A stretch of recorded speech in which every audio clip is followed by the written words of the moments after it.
Andre Russell, Tim David, James ভিন্সকে নিয়ে এসে যে আশার বেলুন ফুলিয়েছিল রংপুর, দুপুর না গড়াতেই তা একেবারে চুপসে গেল। নামি দামি তারকারা এলেন, দেখলেন, আর হতাশার কারণ হলেন রাইডার্স ভক্তদের জন্য।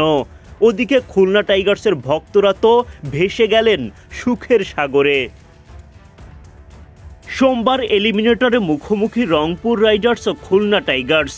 টস জিতে আগে ব্যাটিংয়ের সিদ্ধান্ত নেন রংপুর অধিনায়ক নুরুল হাসান সোহান, কিন্তু মিরাজদের খুলনার দাপুটে বোলিংয়ে কাঁপন ধরে রংপুর শিবিরে।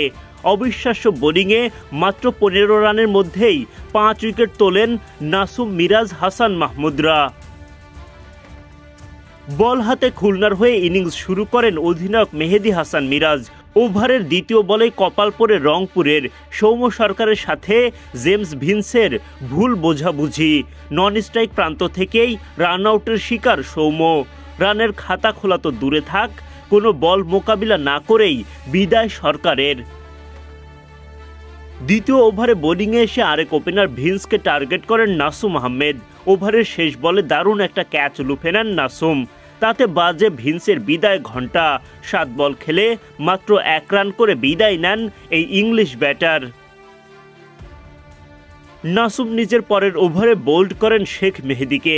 উল্লাসে ফেটে পড়েন খুলনার খেলোয়াড়রা। 5 বল খেলে মাত্র 1 রান করে বিদায় নেন মেহেদী। এরপর মেহেদী হাসান মিরাজকে উড়িয়ে মারতে যান সাইফ হাসান, কিন্তু সীমানা পার করতে পারেননি। তার আগেই ধরা পড়েন মোহাম্মদ নওয়াজের হাতে। 10 বল খেলে মাত্র 4 রান করে ফেরেন সাইফ। হাসান মাহমুদ এলবিডব্লিউর ফাঁদে ফেরেন মোহাম্মদ সাইফুদ্দিনকে। 8 বলে 8 রান করে ফেরেন সাইফুদ্দিন। টিম ডেভিডও আশার আলো দেখাতে পারেননি। নাসুমের শিকার হয়ে মাত্র 7 রান করতে পারেন তিনি। বড় আশা নিয়ে এসেও ব্যর্থ আন্দ্রে রাসেল। নওয়াজের বলে বোল্ড হয়ে 4 রানের বেশি করতে পারেননি। এভাবে একের পর এক উইকেট হারিয়ে মামুলি পুঁজিতেই শেষ হয় রংপুরের ব্যাটিং ইনিংস।